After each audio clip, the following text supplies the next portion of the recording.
This is a review for the Canadian C3 respirator. This is a very common one on the surplus market, and a lot of people say bad things about it, which I found to be completely untrue, so this is my review for it.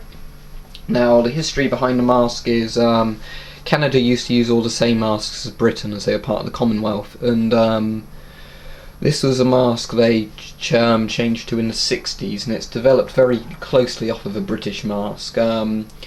During the end of World War II, Britain developed a load of small light respirators, because all the ones before that had big sort of boxes and the filter was attached via sort of big box filters attached via sort of a pipe to the mask, and you couldn't easily change the filters on them, and they were quite heavy to carry around, and they thought for paratroopers and just general change they'd need to issue a lightweight mask much more closer to the German masks. So they made a 60mm filter mask called the Light Anti-Gas Respirator, and this was adopted near the end of the war, and then the prototype turned out to be quite good, so then they made the Light Anti-Gas Respirator Mark II, and that was popular. Then into the 50s and 60s they produced the Light Anti-Gas Respirator Mark III. And that's the one the C3 is based on, and they look very similar. In fact, there are parts of them, like this bit here, that you can switch over between the two masks and they still work. Both use 60mm filters, both have the same lenses. The only difference is the C3 seems to be a slightly better rubber construction, have a better voice diaphragm. It's basically an improvement of the Lag Mark III. Okay, so the mask has a voice diaphragm around this area, and I can't remember, either that bit in the middle is the voice diaphragm and that's the exhale valve, I think that's right. It's a 60mm filter there, it takes on the left side of the mask.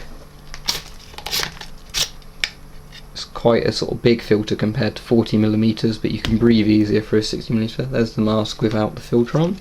It's a 6-point head harness, which you can't easily adjust when on, but you can adjust it, and then it's elastic, so you can adjust it a bit tighter than you need to, then pull it over your head and it will stay tight and make a good seal. And there's the eyepieces. They give quite a good field of view for an old design mask, and you can see the voice bit there. Decent nose cup in it as well to keep it from fogging. Now, surprisingly, this has still got one of the best voice diaphragms on any of the masks I own. I own sort of almost 30 masks now, and it's better than a lot of the current military issue masks for a lot of countries, which is quite surprising. Now, there's a lot of bad stuff said about this mask, and most of it sounds like it's made up for sort of trying to sell you more expensive masks, because it's always on those sites like approved gas masks. They say that these masks went out of service with the Canadian Army because they were falling apart, and the glue used in it, kept falling off, and the masks were defective and they leaked gas, so the Canadian military had to change it. And that wasn't the case at all. The Canadian military just changed it because they updated to a 40mm mask called the C4, which is obviously more in line with NATO standards. And also, what is interesting is you can get some models of C3 that take 40mm filters rather than 60mm filters, and I think they're worth quite a bit if you can find one of those. Well, that's my review for it. It's one of the best, I think, or at least most iconic sort of Cold War masks. You can generally find them very cheaply on the surplus market, no more than £20 or dollars for them, and it's definitely worth picking one up if you can find it. 4 out of 5 stars.